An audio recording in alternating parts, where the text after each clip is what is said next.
का मामला अब काफ़ी उलझता जा रहा है। CNBC TV 18 को मिली एक्सक्लूसिव जानकारी के मुताबिक इरडाई सरेंडर वैल्यू नियमों में और बदलाव चाहता है। दरअसल इरडाई के चेयरमैन इस मामले पर इंश्योरेंस कंपनियों के विरोध से नाखुश हैं, यानी कंपनियां इसमें थोड़ा विरोध कर रही हैं। क्या मामला है, इस पर पूरी जानकारी के लिए मेरे साथ यश जैन है। यश, दो चीज़ें हमें समझना आपसे। एक तो ये सरेंडर वैल्यू में बदलाव क्या है और क्यों किया गया है, पहले तो ये समझाइए।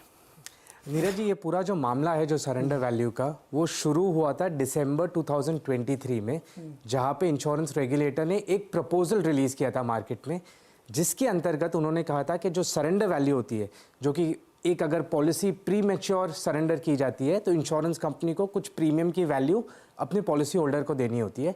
IRDAI ने दिसंबर में ये सजेस्ट किया कि हम इस सरेंडर वैल्यू को 2 से 3 गुना बढ़ाएंगे। इसका मतलब ये होता है कि इंश्योरेंस कंपनीज को 2 से 3 गुना ज़्यादा सरेंडर वैल्यू अपने पॉलिसी होल्डर को देनी पड़ेगी अगर पॉलिसी सरेंडर की जाती है। नेचुरली इंश्योरेंस कंपनीज इससे काफ़ी नाखुश थे। उन्होंने अपना रेजिस्टेंस इंश्योरेंस रेगुलेटर को बताया था कि ये ALM मिसमैच कर सकता है, सरेंडर्स बढ़ा सकता है, परसिस्टेंसी कम हो सकती है इन कंपनीज की।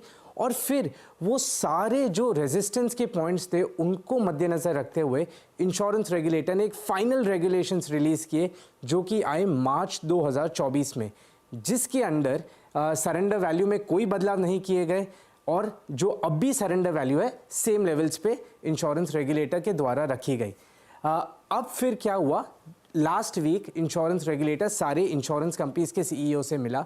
उन्होंने अपना डिसप्लेजर या नाखुशी जाहिर की कि जो रेजिस्टेंस आया इंक्रीज सरेंडर वैल्यू पे, और साथ साथ में ये भी बात हुई कि वो अब भी सरेंडर वैल्यू को बढ़ाना चाहता है। अब सरेंडर वैल्यू को देखा जाए तो उसके दो एलिमेंट्स होते हैं, एक तो होता है गारंटीड सरेंडर वैल्यू और एक होता है स्पेशल सरेंडर वैल्यू। जो नोटिफिकेशन मार्च 2024 में आया उसमें रेगुलेटर ने गारंटीड सरेंडर वैल्यू को फिक्स कर दिया, जो कि करंट लेवल्स पे, जो कि पॉजिटिव था इंश्योरेंस कंपनीज के लिए, क्योंकि वो 2 से 3 गुना बढ़ाने की जो बात थी वो नहीं किया गया। अब बात चल रही है स्पेशल सरेंडर वैल्यू की, जिस पे रेगुलेटर बदलाव चाहता है। अभी स्पेशल सरेंडर वैल्यू वॉलंटरी होता है और ये डिपेंड करता है company to company, policy to policy. मुझे अगर कितना देना है, किस तरीके से देना है, किस पॉलिसी पर देना है, ये इंश्योरेंस कंपनी कॉल लेती है।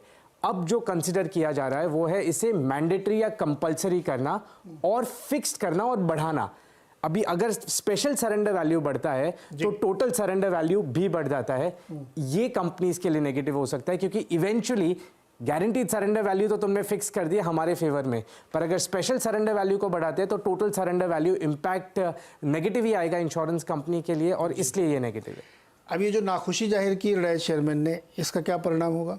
इसका परिणाम ये होगा कि साथ साथ में ये नाखुशी के ऑफसेट करने के लिए उन्होंने ये भी बोला कि तुमको ज़्यादा सरेंडर वैल्यू पॉलिसी होल्डर्स को देना पड़ेगा, क्योंकि उन्होंने इतना प्रीमियम भरा है, इसलिए उन्हें स्पेशल सरेंडर वैल्यू कंसिडर कर रहे हैं। जिसमें भी मेरी जितनी इंश्योरेंस कंपनी से बात हुई है वो कह रहे हैं कि अगर ये करना ही था तो पहले हमारा ओपिनियन लेके फिक्स सरेंडर वैल्यू क्यों फिक्स किया, और अभी आप इवेंचुअली टोटल सरेंडर वैल्यू बढ़ा रहे हैं। तो एक तरीके से आप एक दूसरा रूट ले रहे हो सरेंडर वैल्यू बढ़ाने के लिए, पर अगर ये पास हो जाता है तो इवेंचुअली इम्पैक्ट तो नेगेटिव ही होना है।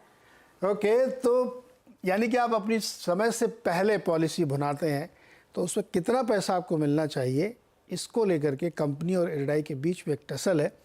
अब देखते हैं, ऐसा अक्सर होता है कि ऐसे कंज्यूमर वाले इश्यूज़ में रेगुलेटर और कंपनियों के बीच में टसल चलती है। ये क्या करवट लेगी, ये हमें देखना है।